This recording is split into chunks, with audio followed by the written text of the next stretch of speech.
Hi, I would like to welcome you in the Spec in the weekly portion for the letters of the Parasha. And I would like to continue here with the weekly portion that we are going to read this Shabbat. This is Chaye Sarah. Okay, so the question is why Avraham was crying. So first of all, Chaye Sarah, meaning the life of Sarah. And in this portion is happening something different than the life of Sarah. Sarah is going to die, pass away, and that is going to happen when she is 127 years old. Okay, and Abraham is going to make the eulogy for his beloved wife. So therefore, it was the reason Abraham bought the Machpelah, the cave of Machpelah, to bury Sarah. Okay, so this is going to be a burial place for the patriarchs and the matriarchs, and also Adam and Eve are buried there. So what is coming from the portion, ותמת שרה בקריית ארבע וחברון בארץ כנען, ויבוא אברהם לספוד שרה ולבכותה. Okay, and Sarah died in Kiryat Arba, the same in Hebron, in the land of Canaan, and Abraham came to mourn for Sarah, to weep for her. Okay, and in this portion we have Livkata, we have here a small calf. This is a half a size that the calf have to be. Okay, so today this is the issue that we're going to discover why it is half a size. Okay, according to the Baal Turim, it says a half a size of half, since Abraham was broken, since Sarah, his wife, died. So his soul was broken. He just collapsed, right? So he lost her wife. Okay, and he was crying a bit. Okay, this is what is mentioned. So since we already know that Sarah was old, like old enough that she could be going to the different dimensions, you can cry like much more, right? Why it is mentioned that also he cried a bit. Okay, that could be that Abraham already knew that Sarah is going to die, so he already know about it. Okay, and the Livkata, we have the small half, but also Bar Haturim states that it have to be, that the bed have to be like in the half size, okay? Since Bacha, Livkot, it is the crying, this is what is happening right now. So why basically a husband have to die less than his wife is older, okay? When his wife have to, if she would be younger, you have to cry much more. Okay, what is the relation here? Okay, on the contrary, what we know that Sarah, she was a very beautiful lady. Okay, and even the age that we think 127, she would look very young. Okay, Rashi said when she was 20 years, she looked like 7. So in every 20 years, so Sarah was getting older only 7. Okay, so if we are counting 127, that would be that her age and would be like 44, right? At age of 127, she would be only 44. Okay, then we have the story that Avimelech saw her when she was 89. Okay, that she would look like the 30-year-old woman. And when they went to Egypt, like before, when Sarah was 65, okay, so she was looking like 20. Okay, so this is the reason Pharaoh wanted to marry her, and then right away at that point.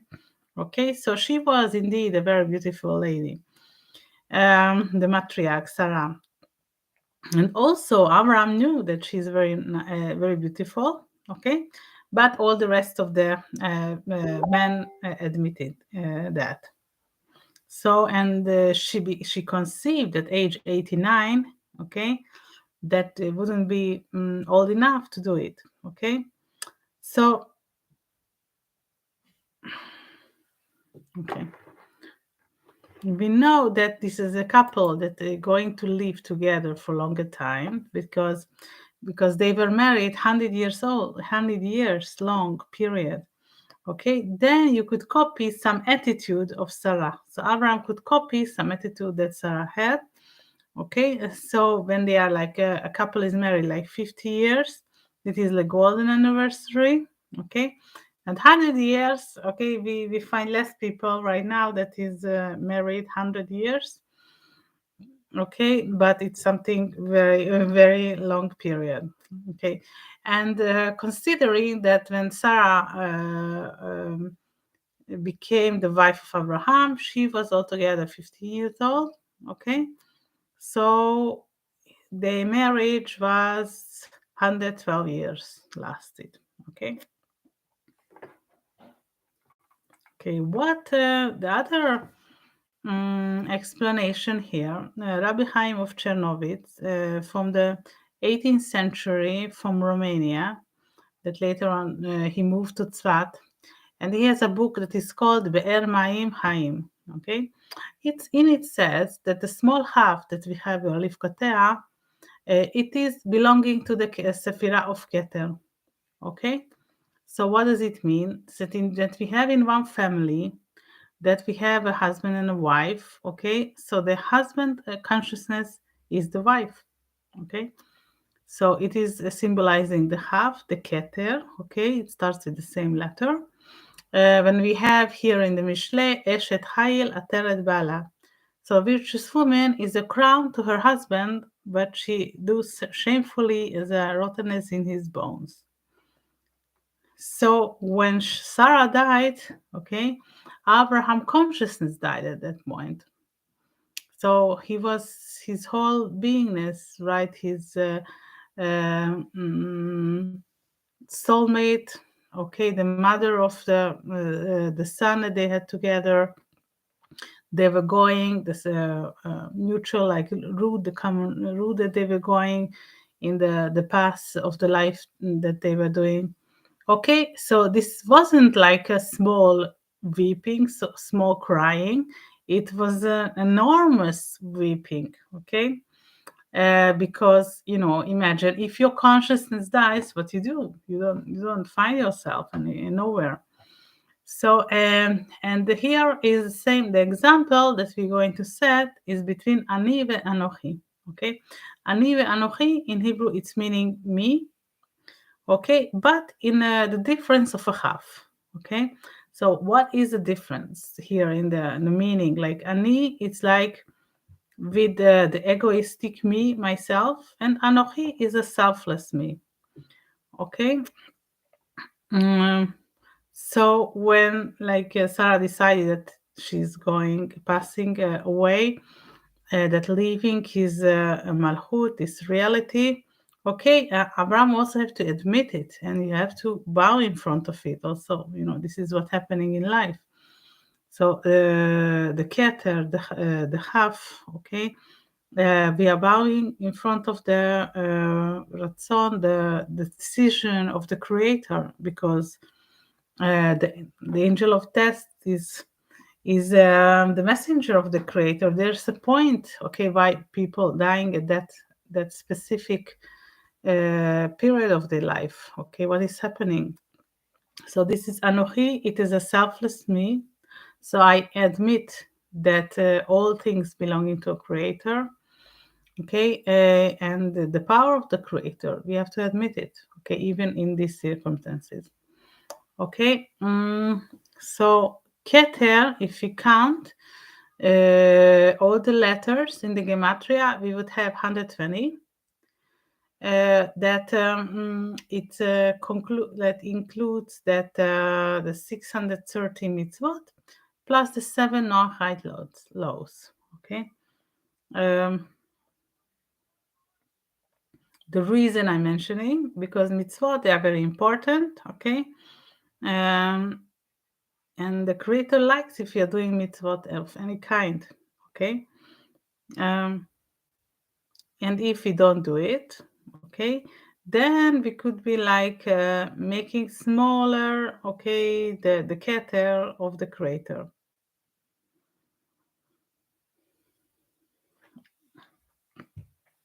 Okay, so in Livkotea, in this portion that we have a small half, right? Since we mentioned this is a selfless me, then we should be focusing that out of this negativity, we would turn out for something good. Okay, this is basically also letting us to know the consciousness of the Cheshvan of this month, that we need to concentrate. Okay, whenever it comes some negativity, we have to raise it. Okay, not to have a mar, a bitterness, but the ram of elevation of out of the things. Okay, so I wish you this for not only for this week portion, for the especially for the months of Cheshvan, but could be it's like a life or your life you can turn out of negative things to more positive. And see you next week for the next week's portion of the spec. Okay. If you still would like to register for the course that I'm holding, that would be great. So the Hebrew letters are waiting for you to join. We just freshly started, and keep me writing. Also, if you like this video, and also if you'd like to register for the course. Thank you. Have a nice day.